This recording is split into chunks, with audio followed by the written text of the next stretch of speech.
बहुत समय पहले की बात है। राजगृह नगर में रक्षाबंधन का त्योहार बड़े उत्साह से मनाया जा रहा था। घर घर में बहनें अपने भाइयों को राखी बांध रही थीं और भाई उनकी रक्षा का वचन दे रहे थे। उस दिन बुद्ध अपने कुछ भिक्षुओं के साथ नगर के बाहर विहार में ध्यान में लीन थे। दोपहर के समय एक महिला रोती बिलखती हुई वहां पहुंची। उसके हाथ में एक टूटी हुई राखी थी और आंखों से आंसू रुकने का नाम नहीं ले रहे थे। बुद्ध ने अपनी आंखें खोली और शांत स्वर में पूछा, क्या हुआ देवी, तुम इतनी व्याकुल क्यों हो? उस स्त्री ने कहा, भगवान, मैं अपने भाई को राखी बांधने गई थी। बचपन से हम दोनों साथ पले बढ़े थे, लेकिन आज जब मैं राखी लेकर पहुंची तो उसने मुझे दरवाजे से ही लौटा दिया।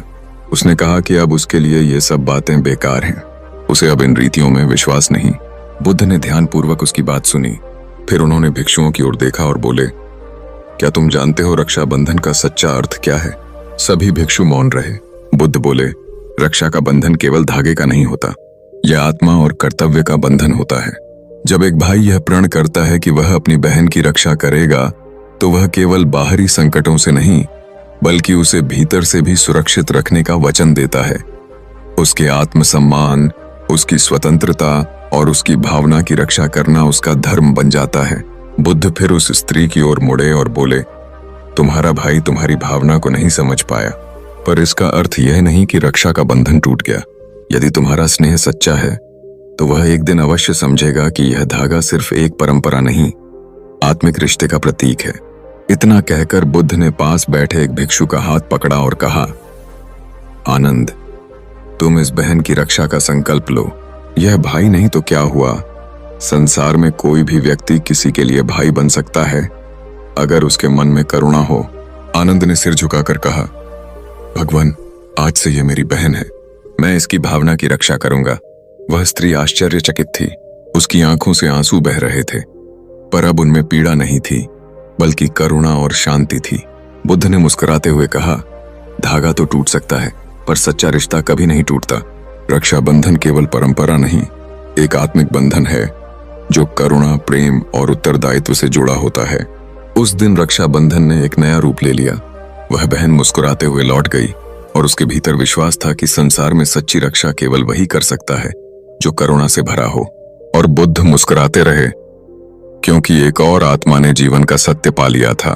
उस दिन के बाद से वह स्त्री अक्सर बुद्ध के विहार में आने लगी। उसका नाम था अमृता। अब वह दुख में नहीं, बल्कि शांति की तलाश में आती थी। बुद्ध के वचनों ने उसके हृदय में गहरा प्रभाव डाला था। उसे लगा जैसे उसका टूटा हुआ रिश्ता अब किसी और रूप में जुड़ गया है।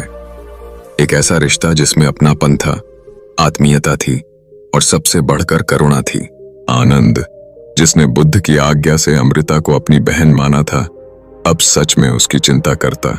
जब भी अमृता कोई प्रश्न लेकर आती, वह उसे प्रेम पूर्वक उत्तर देता, जैसे सगा भाई किसी छोटी बहन की जिज्ञासा शांत करता है। धीरे धीरे अमृता की पीड़ा शांत होने लगी। वह बुद्ध की शिक्षाओं में रम गई और उसके जीवन का उद्देश्य ही बदल गया। एक दिन बुद्ध ने सभी भिक्षुओं और अनुयायियों को एकत्र किया और कहा, आज हम रक्षाबंधन के इस पर्व पर आत्मरक्षा और पररक्षा दोनों के गूढ़ अर्थ को समझेंगे। आत्मरक्षा का अर्थ है अपने मन को विकारों से सुरक्षित रखना, और पररक्षा का अर्थ है किसी और की आत्मा को भी दुख और भ्रम से बचाना। सभी भिक्षु ध्यानपूर्वक सुन रहे थे। बुद्ध बोले, भाइयों, क्या तुम जानते हो कि केवल बहन की रक्षा करने से कोई रक्षा नहीं होती? जब तक हम उसकी प्रतिष्ठा, उसकी स्वतंत्रता और उसके आत्मिक विकास की रक्षा नहीं करते, तब तक वह धागा केवल एक रस्म बनकर रह जाता है। रक्षा का अर्थ केवल बाहरी संकट से बचाना नहीं, बल्कि उसकी आत्मा को भय, संकोच और अपमान से भी मुक्त करना है। रहे हैं। बुद्ध की वाणी गूंज रही थी। अमृता बैठी थी पहली पंक्ति में। उसके नेत्रों में चमक थी। उसका चेहरा शांत और गंभीर था। उसे अब समझ आने लगा था कि रक्षाबंधन केवल भाई बहन का पर्व नहीं, यह एक व्रत है, मन की पवित्रता और दूसरों की मर्यादा को सुरक्षित रखने का। वही समय था जब नगर में एक घटना घटी। एक बालिका को एक व्यापारी के पुत्र ने अपमानित करने का प्रयास किया। वह रोती हुई विहार पहुंची। उसका चेहरा भय से सफेद था।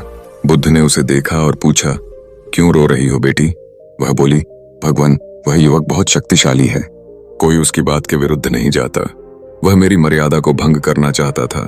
मैंने विरोध किया तो उसने कहा, तू कौन है रोकने वाली? बुद्ध कुछ क्षण मौन रहे, फिर बोले, जो केवल बाहरी शक्ति में विश्वास रखता है वह भीतर से सबसे निर्बल होता है। सत्य की शक्ति जब खड़ी होती है तो उसे संसार की कोई बाहरी शक्ति दबा नहीं सकती। बुद्ध ने तुरंत आनंद और कुछ भिक्षुओं को साथ भेजा और कहा, उसे न्याय दिलवाओ, लेकिन केवल दंड से नहीं, उसे बोध से बदलो। उसे बताओ कि स्त्री की मर्यादा क्या होती है और कैसे उसकी रक्षा ही एक सच्चा पुरुषार्थ है। आनंद और भिक्षु उस युवक के पास पहुंचे। पहले तो वह क्रोधित हुआ, लेकिन जब आनंद ने बुद्ध की शिक्षाओं को शांति से बताया, जब उन्होंने उसे ये समझाया कि स्त्री की रक्षा करना ही पुरुष का सच्चा धर्म है, तब उस युवक की आंखें झुक गईं। वह लज्जित हुआ और उसने बालिका से क्षमा मांगी। उस दिन पूरा नगर आश्चर्य में डूब गया। किसी ने सोचा नहीं था कि बिना शस्त्र, बिना दंड। अमृता जो ये सब देख रही थी, उसके नेत्र भर आए। उसे अब समझ आ गया था कि रक्षाबंधन केवल भाई बहन का रिश्ता नहीं, बल्कि हर उस आत्मा का रिश्ता है जो किसी को सम्मान देता है, मर्यादा देता है और उसे भय से मुक्त करता है। एक दिन उसने बुद्ध से पूछा, भगवान, क्या एक स्त्री भी रक्षा कर सकती है? बुद्ध मुस्कुराए और बोले, देवी, जब कोई स्त्री किसी पुरुष को उसके अज्ञान से मुक्त करती है, जब वह उसे करुणा, शांति और संयम की राह पर लाती है, तब वह उसकी आत्मा की रक्षा करती है। इस संसार में रक्षक वही है जो किसी को सत्य से जोड़ दे, फिर चाहे वह स्त्री हो या पुरुष। बुद्ध के ये वचन सुनकर अमृता की आत्मा खिल उठी। अब वह केवल भाई की बहन नहीं थी, वह अब संसार की हर आत्मा की बहन बन गई थी, जो करुणा से बांधती थी, प्रेम से जोड़ती थी और सत्य से रक्षा करती थी। समय बीता, नगर में अमृता की कीर्ति फैलने लगी। लोग उसे करुणा बहन कहने लगे। वह राखी के दिन नगर भर की स्त्रियों को एकत्र करती और सबको सिखाती, रक्षा का बंधन केवल धागा नहीं, यह हमारी आत्मा का संकल्प है कि हम इस संसार को भय और द्वेष से मुक्त करेंगे। उसके भाई को भी यह बात पता चली। वह शर्मिंदा हुआ। वह बुद्ध के पास आया और सिर झुकाकर बोला, मैंने अपनी बहन को अपमानित किया था, लेकिन आपने उसे दिव्यता दे दी। क्या अब मैं उसका भाई कहलाने योग्य हूं? बुद्ध ने शांत स्वर में उत्तर दिया, जब तुम अपने भीतर के अंधकार से लड़ना सीख जाओगे, जब तुम किसी की आत्मा को चोट पहुंचाने के स्थान पर उसका सहारा बनोगे, तभी तुम सच्चे भाई बनोगे। तब यह धागा केवल कलाई पर नहीं, हृदय पर बंधेगा। उस दिन अमृता ने फिर से अपने भाई को राखी बांधी, लेकिन इस बार वह धागा केवल परंपरा नहीं, क्षमा, करुणा और बोध का प्रतीक था। और वहीं बैठा आनंद मुस्कुराते हुए सोच रहा था, रक्षाबंधन का यह अर्थ पहले कभी किसी ने नहीं समझाया था, जैसा आज बुद्ध ने कर दिखाया। बुद्ध की वाणी जैसे नभ में गूंज रही थी। रक्षा वही करता है जो दूसरों के मन को पीड़ा से, भय से और अज्ञान से मुक्त करता है। यही सच्चा बंधन है, यही रक्षाबंधन है। उस दिन के बाद अमृता का जीवन एक नए रूप में ढल गया। अब वह केवल एक बहन नहीं थी, अब वह करुणा, शांति और शिक्षा की प्रतीक बन चुकी थी। नगर में कोई दुखी स्त्री होती, कोई अबला सहायता की आशा करती या कोई बालिका भय में होती, तो अमृता वहां सबसे पहले पहुंचती। उसकी बातें लोगों के हृदय में प्रवेश करती और दुख, पीड़ा व संकोच को पिघला देती। राजगृह में एक दिन एक विशेष सभा बुलाई गई, जहां नगर की स्त्रियां और युवतियां बुद्ध से मिलने आईं। वे जानना चाहती थीं कि रक्षाबंधन को केवल रस्म न मानकर उसे जीवन में कैसे उतारें। बुद्ध ने सबको देखा और बोले, बहनों, रक्षा का अर्थ केवल बाहरी संकटों से नहीं, आत्मा की रक्षा से है। अगर कोई स्त्री किसी अन्य स्त्री को हिम्मत दे, सम्मान दे, तो वह सच्ची बहन है। यदि कोई पुरुष किसी स्त्री को मर्यादा में रखे, उसकी स्वतंत्रता में सहयोग दे, तो वह सच्चा भाई है। एक वृद्धा उठी और बोली, भगवान, क्या हम केवल रक्षा के पात्र हैं, रक्षक नहीं? बुद्ध मुस्कुराए और बोले, नहीं माता, तुम रक्षक भी हो और पथ प्रदर्शक भी। जब एक माँ अपने पुत्र को दया और संयम का पाठ पढ़ाती है, जब एक बहन अपने भाई को अहंकार से रोकती है, तो वह रक्षा ही करती है। संसार में स्त्रियों के पास वह शक्ति है जो पुरुषों को भीतर से बदल सकती है। वह शक्ति करुणा है, क्षमा है और सहनशीलता है। अमृता ने सिर झुकाकर कहा, भगवान, क्या यही कारण है कि आपने मुझे करुणा बहन कहा था? बुद्ध ने गंभीर स्वर में कहा, हाँ अमृता, क्योंकि तुमने उस दिन केवल अपने आंसू नहीं रोके थे, तुमने उस पीड़ा को शक्ति में बदला था। जब तुमने उस अनजान बालिका की रक्षा की, जब तुमने अपने अपमान को क्षमा में बदल दिया, तभी तुम रक्षक बन गईं। रक्षाबंधन वही होता है जहां भावनाएं मर्यादा की रक्षा करें। राजगृह का राजा यह सब सुन रहा था। वह बुद्ध के चरणों में आया और बोला, भगवान, क्या मैं भी इस रक्षा के सूत्र से बन सकता हूं? मैंने कई युद्ध लड़े हैं, पर शायद मैंने कभी किसी आत्मा की रक्षा नहीं की। बुद्ध ने उसकी ओर देखा और कहा, राजन, यदि तुम अपने राज्य की प्रजा को भय मुक्त कर सको, यदि तुम न्याय से शासन करो, तो तुम भी रक्षा बंधन के योग्य हो। जब एक राजा अपनी प्रजा की आत्मा को सम्मान देता है, तब वह हर स्त्री पुरुष का रक्षक बन जाता है।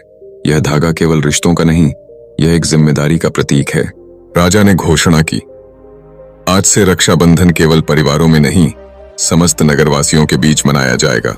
हर नागरिक, हर स्त्री और पुरुष एक दूसरे की आत्मा की रक्षा का संकल्प लेंगे। हम इस पर्व को करुणा का पर्व बनाएंगे। नगर में उत्सव का माहौल बन गया। रक्षाबंधन के दिन स्त्रियां केवल अपने भाइयों को नहीं, उन पुरुषों को भी राखी बांधने लगीं जो जीवन में उन्हें सम्मान और सहयोग देते थे। वहीं पुरुष भी उन स्त्रियों को प्रणाम करते जिन्होंने उन्हें संयम, दया और सच्चे धर्म का मार्ग दिखाया था। अमृता ने उस दिन न केवल आनंद को राखी बांधी, बल्कि उस छोटी बालिका को भी राखी बांधी थी जिसे पहले अपमानित किया गया था। वह बोली, आज तू मेरी बहन नहीं, मेरी रक्षक है। तूने जो अन्याय के विरुद्ध खड़ा होना सीखा, वह मेरे लिए प्रेरणा है। बुद्ध उस दृश्य को देख रहे थे। उनका चेहरा शांत था, नेत्रों में संतोष और अधरों पर मुस्कान। उन्होंने अपने भिक्षुओं से कहा, देखो, जब एक पर्व केवल परंपरा नहीं बल्कि बोध बन जाता है, तब वह केवल दिन नहीं, एक युग की शुरुआत करता है। यह रक्षाबंधन अब केवल धागे का नहीं, आत्मा के बंधन का पर्व है। समय बीतता गया। अमृता अब विहार में एक शिक्षिका बन चुकी थी। वह बालिकाओं को न केवल शिक्षा देती, बल्कि आत्मसम्मान का पाठ पढ़ाती। वह उन्हें बताती, रक्षाबंधन का धागा बहुत पतला होता है, पर उसकी शक्ति विशाल होती है। यह केवल बहन के हाथ से भाई की कलाई तक नहीं जाता, यह हृदय से हृदय तक पहुंचता है। एक दिन एक वृद्ध ब्राह्मण अपने पोते के साथ आया। पोते ने पूछा, दादी ने मुझे राखी दी है, पर मैं उसकी रक्षा कैसे करूं? बुद्ध वहीं पास बैठे थे। उन्होंने बालक को गोद में बिठाया और कहा, बेटा, जब तू कभी क्रोधित होगा तो तू सोचना, क्या यह क्रोध दादी की रक्षा करेगा? जब तू कभी किसी के साथ अन्याय करेगा तो विचार करना, क्या यह अन्याय राखी का सम्मान करेगा? यदि नहीं तो तू वह काम मत करना। यही रक्षा है। बालक की आंखें चमक उठीं। उसने सिर झुकाया और कहा, मैं अब किसी का दिल नहीं दुखाऊंगा, मैं सबकी रक्षा करूंगा। बुद्ध ने सिर सहलाया और बोले, यही रक्षाबंधन है। उस दिन रक्षाबंधन का पर्व केवल नगर में नहीं, हर हृदय में गूंज रहा था। घर घर में राखियां बंध रही थीं, लेकिन साथ ही बंध रहे थे संकल्प, करुणा के, क्षमा के, दया के और आत्मा की रक्षा के। राजगृह अब एक आदर्श नगर बन चुका था। वहां हर पुरुष स्त्री का सम्मान करता और हर स्त्री आत्मनिर्भर बन रही थी। और इस परिवर्तन की जड़ थी एक टूटी राखी, एक बहन का अपमान और एक बुद्ध का उपदेश। अमृता अब वृद्ध हो चली थी। एक दिन उसने बुद्ध से कहा, भगवान, मैं मरने से नहीं डरती, मुझे बस यह डर है कि कहीं यह रक्षा का भाव भी मेरे साथ चला न जाए। बुद्ध ने मुस्कुराकर कहा, जो भाव आत्मा से उपजा हो वह मरता नहीं, वह युगों तक जीवित रहता है। रक्षाबंधन अब केवल त्योहार नहीं, एक जीवंत प्रेरणा है, और तुम उसका जीता जागता रूप हो। अमृता की आंखों से आंसू बह चले। उसने आखिरी बार अपनी राखियां सबको दी, एक एक करके, प्रेम से, आशीर्वाद से, और फिर शांत हृदय से संसार को विदा कह दिया। बुद्ध उस दिन मौन रहे, पर सब समझ गए। अमृता चली गई, पर रक्षाबंधन को नया जीवन देकर। अब हर वर्ष रक्षाबंधन पर जब धागा बंधता है तो केवल कलाई नहीं जुड़ती, आत्माएं जुड़ती हैं। क्योंकि रक्षाबंधन का अर्थ अब केवल रक्षा नहीं, करुणा से रक्षित जीवन है। अमृता के शरीर ने भले ही इस धरती को त्याग दिया हो, लेकिन उसकी आत्मा की उपस्थिति राजगृह की हवाओं में समा गई थी। लोग अब रक्षाबंधन का अर्थ केवल बहन और भाई के रिश्ते से नहीं जोड़ते थे, बल्कि उस गहराई से जोड़ते थे जो अमृता ने अपने जीवन और कर्मों से सिखाया था। उसके जाने के बाद बुद्ध ने विहार में एक विशेष सभा आयोजित की। भिक्षु, स्त्रियां, बालक, वृद्ध सभी वहां एकत्रित हुए। वहां पर बुद्ध ने कहा, जो आत्मा अपने जीवन को किसी उद्देश्य के लिए जीती है, वह शरीर छोड़ने के बाद भी इस संसार में अपना प्रकाश छोड़ जाती है। अमृता अब हमारे बीच नहीं है, लेकिन उसकी करुणा, उसका त्याग और उसका संदेश, यह सब अनंत है। हम सब उसका स्मरण करें और अपने भीतर उस रक्षा बंधन को जीवित रखें जो उसने अपने जीवन से रचा। राजगृह के नगरवासी भावुक हो गए। उस दिन नगर में एक परंपरा की नींव रखी गई। अब हर रक्षा बंधन पर कोई एक व्यक्ति जिसे समाज ने उपेक्षित किया हो, जिसे अकेलापन हो या जिसे कोई अपनाने वाला न हो, उसे राखी बांधकर अपनाया जाएगा। इस नई परंपरा को नाम दिया गया करुणा सूत्र। उस परंपरा के पहले वर्ष एक अनाथ बालक जिसका नाम सुमन था, वह नगर के बाहर भूखा प्यासा पड़ा मिला। जब नगरवासियों ने रक्षाबंधन का पर्व मनाना प्रारंभ किया तो उन्होंने उस बालक को नगर में बुलाया और नगर की सबसे वृद्ध स्त्री माताजी अनूपा ने उसे अपने हाथों से राखी बांधी। सुमन की आंखों में पहली बार अपनत्व के आंसू छलक पड़े। वह बोला, मुझे आज पहली बार किसी ने रक्षक माना है, मैं भी अब किसी की रक्षा कर सकता हूं। माताजी ने उसका सिर सहलाया और कहा, बेटा, जब तू किसी भूखे को रोटी देगा, किसी रोते हुए को हंसी देगा, किसी डरे हुए को साहस देगा, तब तू रक्षा करेगा। सुमन ने वहीं प्रण लिया कि वह बड़ा होकर लोगों की सेवा करेगा।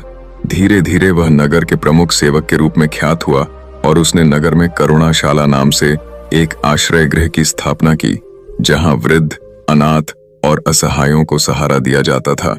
इस सब का मूल एक ही बिंदु था, अमृता की वह राखी जिसने न केवल आनंद को बल्कि पूरे नगर को करुणा का संदेश दिया था।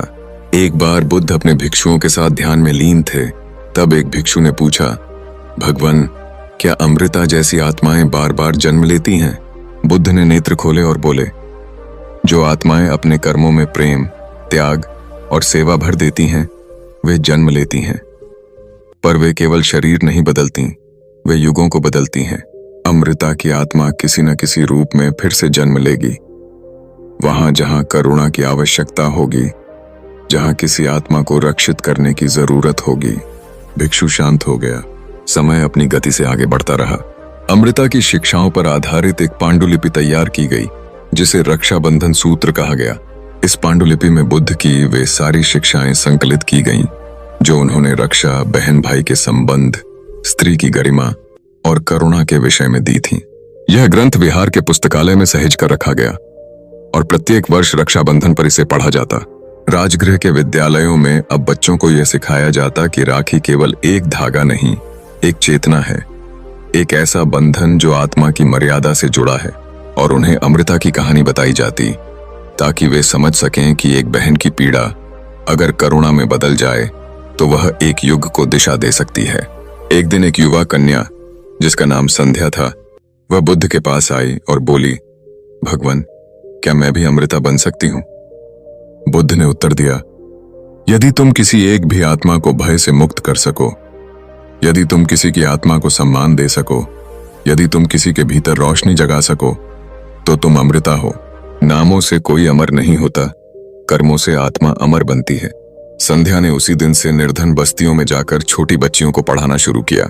वह उन्हें सिखाती, अपने मन को कमजोर मत मानो, क्योंकि सच्चा रक्षक वो नहीं जो बलवान हो, सच्चा रक्षक वो है जो सच्चा हो।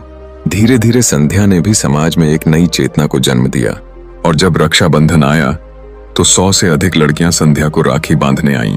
उनके हाथ में कोई कीमती धागे नहीं थे, बस साधारण रेशमी धागा था, पर उसमें भावनाओं की गांठें थीं। बुद्ध उस दृश्य को देखकर बोले, एक राखी जब आत्मा को बांधती है तब वह समाज को जोड़ देती है। यही अमृता की शिक्षाएं हैं, यही करुणा की शक्ति है, यही बुद्ध का मार्ग है। रक्षाबंधन अब राजगृह की आत्मा बन चुका था। यह पर्व वहां केवल रिश्ते नहीं जोड़ता था, यह हृदयों को जोड़ता था, आत्माओं को बांधता था और संकल्पों को जन्म देता था। आज भी जब राजगृह की धरती पर रक्षाबंधन आता है, लोग अमृता की समाधि पर जाकर दीप जलाते हैं। छोटे बालक, वृद्धजन, स्त्रियां सब वहां जाकर यह प्रार्थना करते हैं, हे अमृता, तूने जो दीप जलाया था वह कभी बुझने न पाए। हमारी आत्माएं भी उसी करुणा के धागे से बंध जाएं और हम सब रक्षक बन जाएं, एक दूसरे के सम्मान के, आत्मा के और जीवन के। और कहीं न कहीं उस समाधि के पास एक अदृश्य मुस्कान फिर से फैल जाती है, जैसे अमृता की आत्मा कह रही हो, अब मेरी राखियां तुम्हारे हाथों में हैं, निभाना इस बंधन को करुणा के साथ। समय बीतता गया। अमृता की स्मृति अब केवल एक नाम नहीं रह गई थी, वह एक परंपरा बन चुकी थी। राजगृह ही नहीं, आसपास के गांवों, नगरों और राज्यों तक उसके कार्यों की गूंज फैल गई थी। उसकी प्रेरणा से जन्मा करुणा सूत्र अब एक आंदोलन बन चुका था।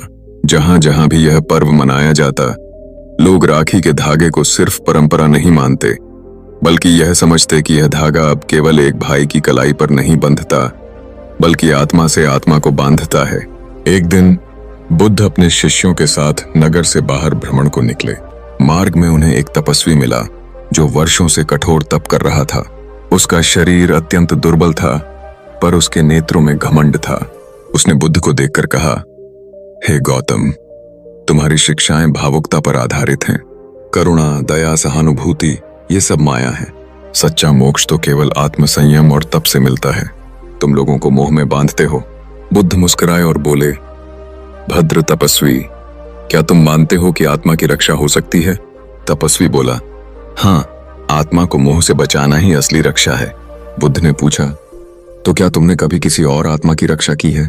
वह तपस्वी चुप हो गया। बुद्ध बोले, करुणा वही शक्ति है जो आत्मा को भीतर से मजबूत करती है। यह किसी मोह का कारण नहीं, बल्कि मुक्ति का मार्ग है। जो करुणा से रक्षित होता है वह कभी पतन में नहीं जाता। अमृता ने कोई तप नहीं किया, कोई यज्ञ नहीं किया, पर उसने करुणा से लोगों के भीतर प्रकाश भर दिया। उसका हर कार्य आत्मा की रक्षा था, और यही रक्षा बंधन का सार है। तपस्वी का घमंड टूटने लगा। उसने धीरे से सिर झुकाया और कहा, अब मैं समझ सका हूं कि तप केवल शरीर को नहीं, मन को भी निर्मल करने का मार्ग है, और बिना करुणा के कोई तप सार्थक नहीं।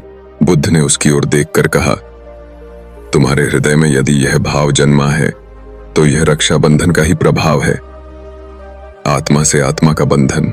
उसी समय एक युवा साधु ने पूछा, भगवान, क्या हमें भी राखी बंधवानी चाहिए? क्या भिक्षुओं को भी इसकी आवश्यकता है? बुद्ध ने उत्तर दिया, जब तक मनुष्य है उसे रक्षा की आवश्यकता है। भिक्षु हो या गृहस्थ, राजा हो या सेवक, यदि वह यह मानता है कि उसके भीतर कोई विकार उत्पन्न न हो, कोई द्वेष न उपजे, कोई अभिमान न जागे, तो उसे भी आत्मरक्षा के सूत्र की आवश्यकता है। और जब कोई किसी की आत्मा को सांत्वना, विश्वास और सम्मान देता है, तो वह भिक्षु भी रक्षक बन जाता है। इसके बाद से बुद्ध के अनुयायी हर रक्षा बंधन पर मौन राखी बांधते थे। यह राखी न तो रंगीन होती, न सजी धजी, बल्कि एक साधारण सफेद धागा होता जो वे एक दूसरे की कलाई पर चुपचाप बांधते। उसमें कोई शब्द नहीं, केवल मौन की भावना होती। मैं तुम्हारी आत्मा की रक्षा करूंगा और तुम्हारी करुणा मेरी आत्मा की रक्षा करेगी। राजगृह के इस नए रूप को देखने के लिए दूर दूर से लोग आने लगे। एक दिन एक वृद्ध भिक्षुणी विहार आई। वह बहुत शांत और विनम्र थी। बुद्ध ने उसकी ओर देखा और पूछा, क्या तुमने कभी रक्षा के लिए कुछ किया है माता? वह मुस्कुराई और बोली, जब मेरी बहन को जलाकर मार दिया गया था क्योंकि वह दहेज नहीं लाई थी, तब मैंने प्रण लिया था कि मैं हर उस स्त्री के लिए खड़ी होंगी जो भय में जीती है। मैं उन्हें पढ़ाना चाहती थी, सिखाना चाहती थी कि आत्मसम्मान क्या होता है। मैंने वर्षों तक जंगलों में जाकर छोटी छोटी बच्चियों को सिखाया कि वे रक्षाबंधन केवल कलाई पर नहीं, आत्मा पर बांधें, और यदि कोई उनका आदर न करे तो वे स्वयं अपनी आत्मा की रक्षक बने। बुद्ध ने उसके चरण छुए और बोले, तुम्हारा तप इस युग के लिए उदाहरण है। अमृता की आत्मा आज तुम्हें जीवित है। उस भिक्षुणी की आंखें भर आईं। उसने बुद्ध से कहा, मैं अमृता की छोटी बहन हूं। बचपन में जब उसे घर से निकाला गया, मैं बहुत छोटी थी। मुझे याद है उसके आंसू, उसके मौन और उसका आत्मबल। मैं उससे मिलने नहीं आ सकी, पर मैं उसके आदर्शों पर चलती रही। आज मैं अपने जीवन को पूर्ण मानती हूँ। सारा विहार मौन हो गया, जैसे समय का पहिया एक पूर्ण वृत्त बना चुका था। बुद्ध ने कहा, रक्षाबंधन की यह कथा अब समाप्त नहीं होती। यह हर युग में नए रूप में जन्म लेगी। कभी अमृता के रूप में, कभी सुमन के रूप में, कभी उस भिक्षुणी के रूप में, कभी एक साधारण बालिका के रूप में, जो आत्मा की रक्षा करना सीखेगी और दूसरों की आत्मा की रक्षा करेगी। उन्होंने भिक्षुओं से कहा, अब समय आ गया है कि हम रक्षाबंधन को केवल एक पर्व नहीं, एक साधना के रूप में स्वीकार करें। आत्मा की रक्षा की साधना। तब से रक्षाबंधन गौतम बुद्ध के अनुयायियों के लिए एक साधना बन गया। उस दिन वे ध्यान करते, उन सभी आत्माओं के लिए जो दुख में हैं, डर में हैं, अपमानित हुई हैं और वे संकल्प करते, मैं तुम्हारे सम्मान की रक्षा करूंगा, मैं तुम्हारे आत्मबल की रक्षा करूंगा, मैं तुम्हारी स्वतंत्रता की रक्षा करूंगा। समय चाहे कितना भी बीत जाए, वह करुणा की राखी, वह अमृता की आत्मा और बुद्ध की वह वाणी जो आत्मा को भय से मुक्त करे, वही सच्चा रक्षक है। यह सब आज भी जीवित हैं, हर उस दिल में जहां प्रेम, दया और बंधन की शक्ति है। और रक्षाबंधन के दिन जब कोई बहन अपने भाई को राखी बांधती है, जब कोई स्त्री अपने रक्षक को सम्मान देती है, जब कोई बालक किसी अबला को सहारा देता है, तो कहीं न कहीं अमृता की आत्मा फिर मुस्कुरा उठती है, जैसे कह रही हो, धन्य है वह रक्षक जो बिना शस्त्र केवल प्रेम और करुणा से किसी आत्मा की रक्षा करता है। अमृता की प्रेरणा से उत्पन्न करुणा सूत्र की परंपरा धीरे धीरे एक आंदोलन में परिवर्तित हो गई थी, लेकिन इसका प्रभाव केवल राजगृह तक सीमित नहीं रहा। वर्षों बीत गए, कई राजा आए और गए, पर हर वर्ष रक्षाबंधन के दिन अमृता की समाधि पर दीपक जलाना और किसी अजनबी को भाई या बहन बनाकर सम्मान देना, यह परंपरा निरंतर चलती रही। बुद्ध अब वृद्ध हो चले थे, उनके मुख पर शांति थी, वाणी में वही सहजता, पर उनके पद अब धीरे धीरे थकने लगे थे। आनंद, जो बचपन से उनके साथ रहे, अब उनका प्रत्येक कदम संभालते। एक दिन बुद्ध ने कहा, आनंद, अब समय आ गया है कि हम अंतिम यात्रा की तैयारी करें। यह शरीर नश्वर है, पर जो विचार जन्म ले चुका है वह अमर हो गया है। अमृता की राखियां अब संसार के हर कोने में बंध रही हैं। यही मेरे जीवन का सबसे बड़ा उपहार है। आनंद की आंखों में आंसू थे, पर वह जानता था कि बुद्ध अब संसार की पीड़ा से परे एक और यात्रा पर जाने को तैयार हैं।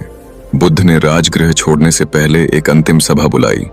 हजारों लोग एकत्रित हुए, वृद्धजन, स्त्रियां, बच्चे, भिक्षु, साधक, सभी जानना चाहते थे कि अब उनके जीवन में मार्गदर्शन कौन देगा। बुद्ध शांत खड़े हुए और बोले, मेरे प्रियजनों, मैं शरीर से विदा ले रहा हूं, पर जो मैंने बोया है वह अब तुम सबके भीतर अंकुर बन चुका है। रक्षाबंधन, जो कभी केवल एक पर्व था, अब एक साधना बन चुका है। यह धागा अब तुम्हारे भीतर की करुणा, क्षमा और कर्तव्य का प्रतीक है। जो किसी आत्मा को अपमान से बचाए वह रक्षक है, जो किसी को भय से मुक्त करे वह बंधन का अधिकारी है, जो किसी की आत्मा को सम्मान दे वही सच्चा बंधन, वही सच्चा धर्म है। सभा में एक छोटी बालिका उठी, वह थी सारंगी, जो अमृता की समाधि पर हर वर्ष दीपक जलाती थी। उसने हाथ जोड़कर पूछा, भगवान, जब आप नहीं होंगे तब हम इस रक्षाबंधन को कैसे जीवित रखें? बुद्ध ने मुस्कुराकर कहा, जब भी तुम अपने भीतर किसी की रक्षा का भाव महसूस करो, वह भावना ही मेरी उपस्थिति होगी। जब भी तुम बिना कहे किसी रोते हुए को सहारा दो, तब मैं वहां रहूंगा। जब भी तुम किसी का अपमान होते देखकर चुप न रहो, तब मेरी आत्मा तुम्हारे भीतर जागेगी। सारंगी ने प्रण लिया कि वह अब से हर रक्षाबंधन पर एक नई बच्ची को राखी बांधेगी जिससे कोई भाई न हो, और वर्षों बाद वह स्वयं करुणा माता के नाम से जानी गई। बुद्ध की अंतिम यात्रा शुरू हुई। वे कुशीनगर की ओर बढ़े। उनके पद चिन्ह अब इतिहास बनते जा रहे थे और उनके वचनों की गूंज हर नगर, हर गांव, हर व्यक्ति के भीतर प्रतिध्वनित हो रही थी। जब बुद्ध कुशीनगर पहुंचे, उनका शरीर शिथिल हो चुका था। वृक्षों की छाया में उन्होंने अंतिम ध्यान लिया। आनंद उनके पास बैठा था। चंद्रमा की हल्की रोशनी उस रात की साक्षी बनी जब गौतम बुद्ध ने परिनिर्वाण प्राप्त किया। पर वह रात अंत नहीं थी, वह आरंभ थी। बुद्ध के जाने के बाद उनके शिष्यों ने रक्षाबंधन के दिन को करुणा पर्व के रूप में घोषित किया। अब इस दिन केवल राखी नहीं बांधी जाती थी, बल्कि लोग यह संकल्प लेते थे कि वे जीवन भर दूसरों की आत्मा की रक्षा करेंगे, चाहे वह स्त्री हो, बालक हो, वृद्ध हो या कोई पशु ही क्यों न हो। अमृता की समाधि के पास एक बड़ा स्तंभ बनाया गया, रक्षा दीर्घा, जहां हर वर्ष ऐसे लोगों के नाम अंकित किए जाते जिन्होंने किसी की रक्षा करके समाज में परिवर्तन लाया हो। ये नाम किसी राजा या रानी के नहीं होते, ये होते थे उन सामान्य लोगों के जिन्होंने असाधारण करुणा दिखाई थी। वहीं दूसरी ओर आनंद ने अमृता की शिक्षाओं को, बुद्ध के शब्दों को और रक्षाबंधन की इस गाथा को एक पवित्र ग्रंथ में संकलित किया। नाम रखा गया बोधिसूत्रम। रक्षाबंधन की आत्मगाथा। यह ग्रंथ हर वर्ष बुद्ध जयंती और रक्षाबंधन पर पढ़ा जाने लगा। इस ग्रंथ की एक कथा अत्यंत प्रसिद्ध हुई। एक बालक मालव की, जिसे समाज ने चोर मान लिया था, पर रक्षाबंधन के दिन एक अंधी वृद्धा ने उसे राखी बांधी और कहा, तू यदि मुझे भाई माने तो फिर कभी किसी की चीज चुराना नहीं, किसी की आत्मा को दुखी मत करना। मालव ने उस दिन जीवन की दिशा बदल दी। वह नगर का सबसे बड़ा समाज सेवक बना और उसकी कहानी राखी की पुनर्रचना के नाम से जानी गई। समापन की ओर युग बीतते गए। बुद्ध की वाणी पुस्तकों में दर्ज हो गई। अमृता की राखियां इतिहास का हिस्सा बन गईं, पर उनका प्रभाव कभी फीका नहीं पड़ा। आज भी जब कोई बहन अपने भाई को राखी बांधती है और वह भाई उससे कहता है, मैं केवल तुझे नहीं, तेरी आत्मा के सम्मान की रक्षा करूंगा, तो समझ लेना वह केवल वाक्य नहीं, एक कालातीत प्रतिज्ञा है। और जब कोई भाई बहन से कहे, यदि तू मुझे रोक सके मेरे विकारों से, मेरे क्रोध से, मेरे भ्रम से, तो तू मेरी सच्ची रक्षक है, तब वह संबंध एक नई ऊंचाई को छूता है। बुद्ध की शिक्षाओं ने हमें यह दिखाया कि रक्षा का मतलब केवल तलवार या शक्ति नहीं, आत्मा की गरिमा, विचारों की शुद्धता और जीवन की करुणा ही सच्चे रक्षक होते हैं। आज जब हम रक्षाबंधन मनाते हैं तो वह एक अवसर है, सिर्फ राखी बांधने का नहीं, बल्कि किसी टूटते को जोड़ने का, किसी डरते को साहस देने का, किसी अनाथ को अपनाने का, किसी आत्मा को यह कहने का, मैं तेरे साथ हूं, ठीक है। और तब अमृता फिर मुस्कुरा उठती है और बुद्ध की वाणी फिर गूंजती है, जो आत्मा को भय से मुक्त करे वही सच्चा रक्षक है। समय की धारा बहती रही। बुद्ध का परिनिर्वाण हो चुका था, लेकिन उनकी स्मृति और वचन धरती के हर कोने में जीवित हो गए थे। रक्षाबंधन अब केवल एक सांस्कृतिक पर्व नहीं, बल्कि एक आध्यात्मिक क्रांति बन चुका था। अमृता, सारंगी और मालव जैसे लोगों की कहानियां गांव-गांव, नगर-नगर में बोली जाती थीं। हर राखी अब एक धागा नहीं, बल्कि करुणा, सम्मान और आत्मरक्षा की संकल्प रेखा बन गई थी। बुद्ध के अनुयायियों ने यह भी तय किया कि रक्षाबंधन केवल स्त्री और पुरुष के बीच नहीं, बल्कि हर उस आत्मा के बीच बांधा जाए जो किसी की रक्षा का संकल्प ले सके। इसने जात-पात, ऊंच-नीच, धर्म और संप्रदाय की सारी दीवारें तोड़ दी। बुद्ध की भाषा में इसे कहा गया मैत्री बंधन, ऐसा बंधन जो न किसी रिश्ते से बांधा हो, न रक्त से, न परंपरा से, केवल करुणा से। इसी समय मगध में एक नया संत आया। उसका नाम था धम्मशील। वह बुद्ध की शिक्षाओं को जन जन तक पहुंचाने में लगा रहता। हर रक्षाबंधन पर वह सबसे पहले किसी बूढ़े, अपंग या अकेले व्यक्ति के हाथ से राखी बंधवाता और फिर गांव के बच्चों को ले जाकर उन्हें सिखाता कि तुम सिपाही नहीं, पर जीवन के रक्षक हो। एक दिन उसके गांव में एक घटना घटी। एक विधवा स्त्री अपने बच्चों के साथ मंदिर के बाहर बैठी थी। गांव के कुछ लोग उसे तिरस्कार की दृष्टि से देखते थे, क्योंकि उसका पति डाकू था। लेकिन धम्मशील वहां पहुंचा, उस स्त्री के पास गया और अपने हाथ बढ़ाकर बोला, बहन, आज तू मुझे राखी बांध। मैं तुझसे वचन लेता हूं कि तेरे बच्चों की रक्षा मेरे जीवन का धर्म होगा। भीड़ स्तब्ध थी, पर उस दिन पहली बार उस विधवा की आंखों में सम्मान का आंसू था और उसके बच्चों ने अपने जीवन में पहली बार राखी को छुआ था। उस दिन से रक्षाबंधन को सम्मान पर्व भी कहा जाने लगा। राखी बांधने से पहले लोग एक दूसरे के आत्मसम्मान की रक्षा का संकल्प लेते। वर्षों बाद धम्मशील की एक शिष्या हुई। नाम था प्रभामती। वह बहुत सुंदर, विदुषी और धर्मपरायण थी, परंतु उसका विवाह एक ऐसे युवक से हुआ जो लोभी और कठोर था। विवाह के बाद प्रभामती ने अपनी सारी बुद्ध की शिक्षाएं भूलने की ठानी, लेकिन फिर भी उसकी आत्मा भीतर से पुकारती रही। एक रक्षाबंधन के दिन वह घर से बाहर निकली। उसका पति व्यस्त था। प्रभामती एक छोटे बच्चे को राखी बांध रही थी। तभी उसका पति वहां आ पहुंचा और क्रोधित होकर बोला, राखी बांधनी है तो मुझे बांध, इन अजनबियों को क्यों? प्रभामती ने शांत स्वर में कहा, राखी केवल रिश्तों की नहीं होती, वह आत्मा की रक्षा के लिए होती है, और जब आत्मा घायल होती है तब वह रक्षा वहां से मांगती है जहां उसे करुणा मिलती है। उस दिन पहली बार उसका पति मौन हो गया। उसने प्रभामती से क्षमा मांगी और बुद्ध के ग्रंथों को पढ़ने लगा। यह घटना उस गांव में प्रबोधन राखी के नाम से प्रसिद्ध हुई। ऐसी राखी जो रिश्तों को नहीं, आत्मा को जागृत करती है। समय की लहरें फिर चल पड़ी। रक्षाबंधन अब केवल बहनों और भाइयों का त्योहार नहीं रह गया, यह एक जीवन दर्शन बन चुका था।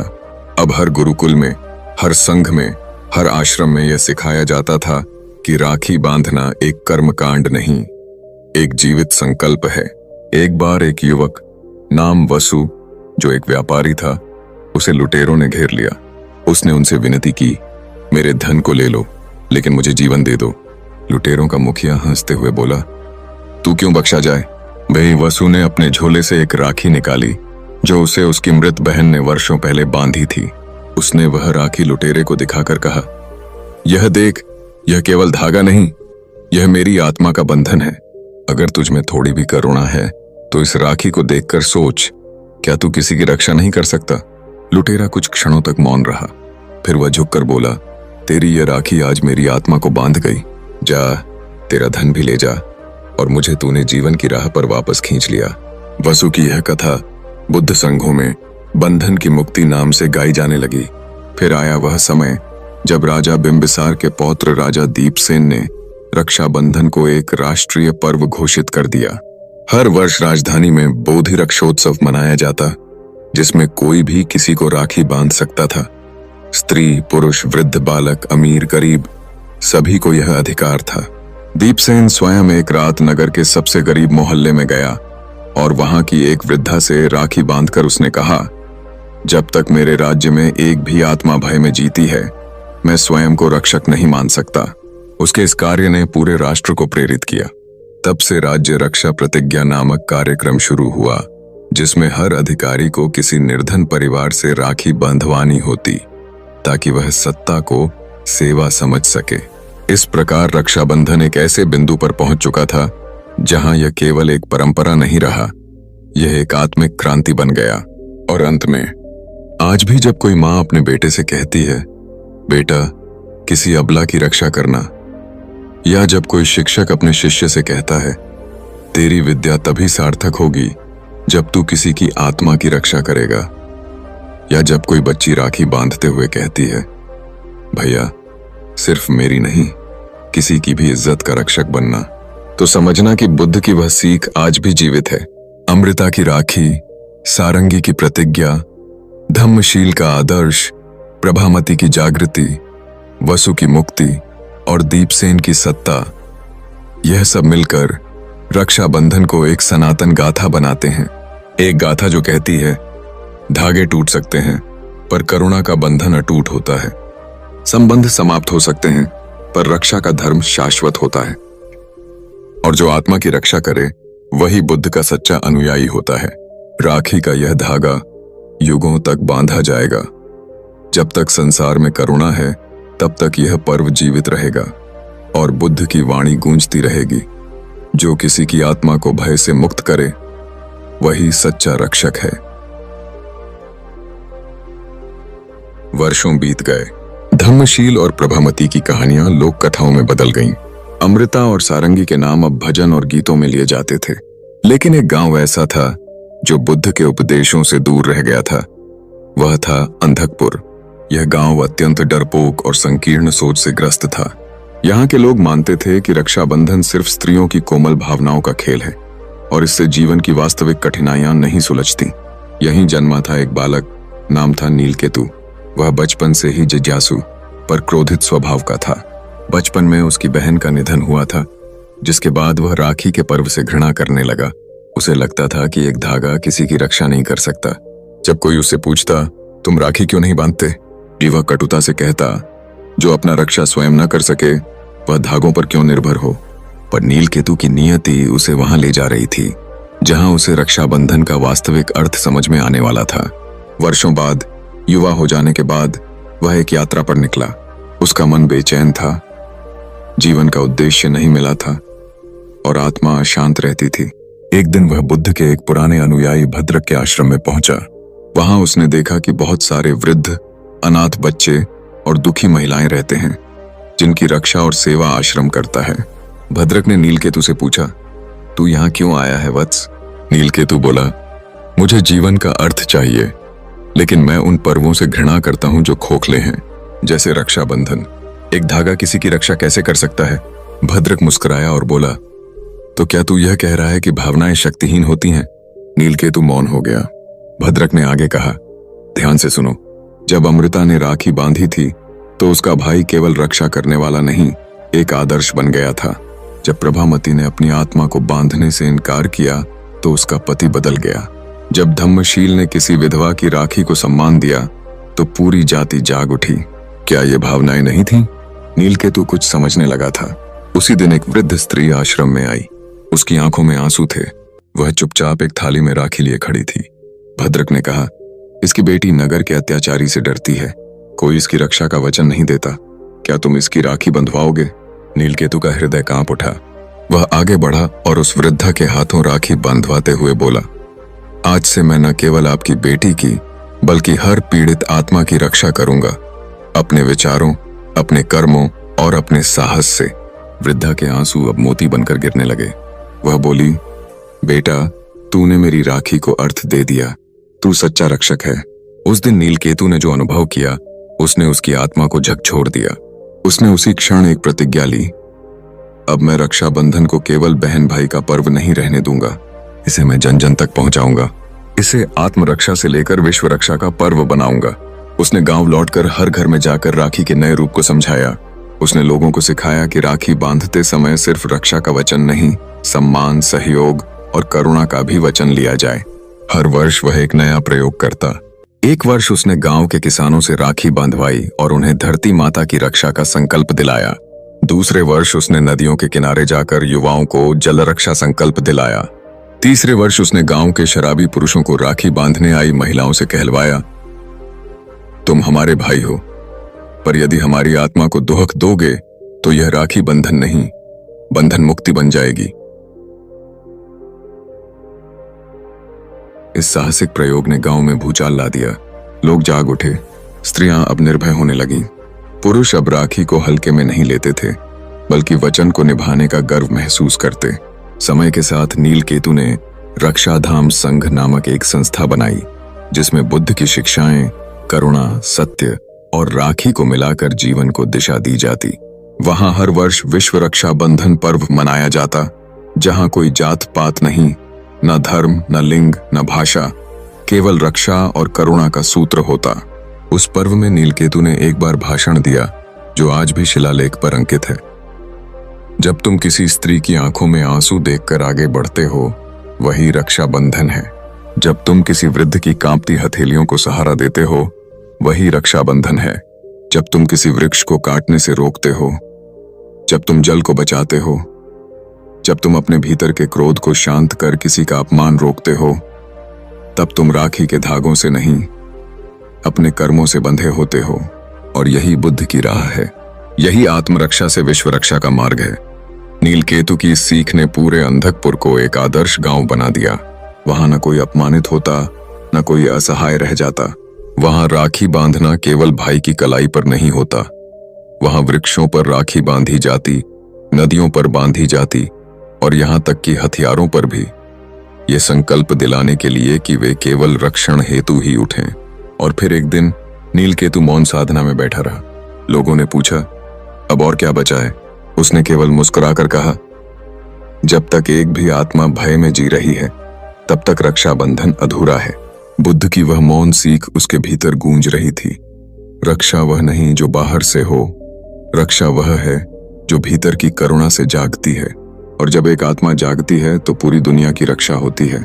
रक्षाबंधन अब केवल धागा नहीं, वह बुद्ध का वचन था, वह नीलकेतु का जीवन था, वह युगों तक जीवित रहने वाला एक आलोक बिंदु बन चुका था। अंधकपुर की बदलती हवा अब संपूर्ण जनपदों में फैल चुकी थी। नीलकेतु की प्रेरणा और रक्षाबंधन के विस्तृत रूप ने समाज को एक नई चेतना दी थी। एक पर्व जो पहले केवल एक दिन तक सीमित था, अब जीवन की स्थायी भावना बन चुका था। उस वर्ष बुद्ध स्वयं अंधकपुर के समीप पहुंचे।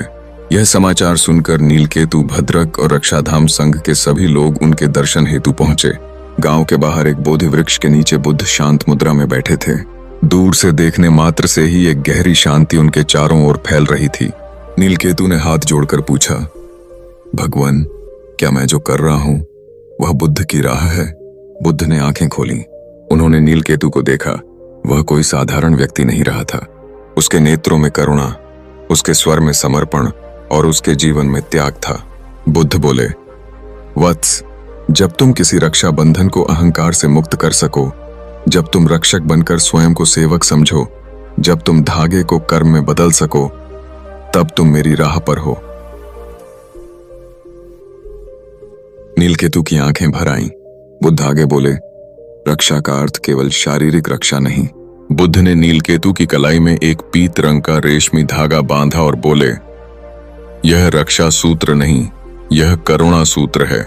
इसे तब तक मत खोलना जब तक तुम्हारा अंतःकरण अहंकार, मोह और हिंसा से मुक्त न हो जाए। नीलकेतु भाव विभोर हो उठा। उसने वचन लिया, भगवान, मैं इस सूत्र को हर आत्मा से जोड़ूंगा ताकि सभी में करुणा जागे और सच्चे रक्षक जन्म लें। इसके बाद अंधकपुर ने इतिहास रच दिया। हर वर्ष वहां करुणा रक्षा बंधन महोत्सव मनाया जाने लगा। इस पर्व में बहनों के साथ साथ सभी स्त्रियां, बच्चे, वृद्ध और प्रकृति के सभी रूपों को रक्षा संवेदना से जोड़ा जाने लगा। गांव के युवा अब केवल फौज में जाने या हथियार उठाने को ही रक्षा नहीं मानते थे, बल्कि किसी बच्ची को शिक्षा दिलाना, किसी वृद्ध की सेवा करना या किसी घायल पशु को सहारा देना, यही उनका रक्षक धर्म बन गया था। एक दिन बुद्ध के महासमाधि में जाने के कुछ ही समय बाद नीलकेतु को भीतर से संकेत मिला। उसने पूरे गांव को इकट्ठा किया और कहा, अब समय है जब रक्षा बंधन को विश्व बंधुत्व से जोड़ा जाए।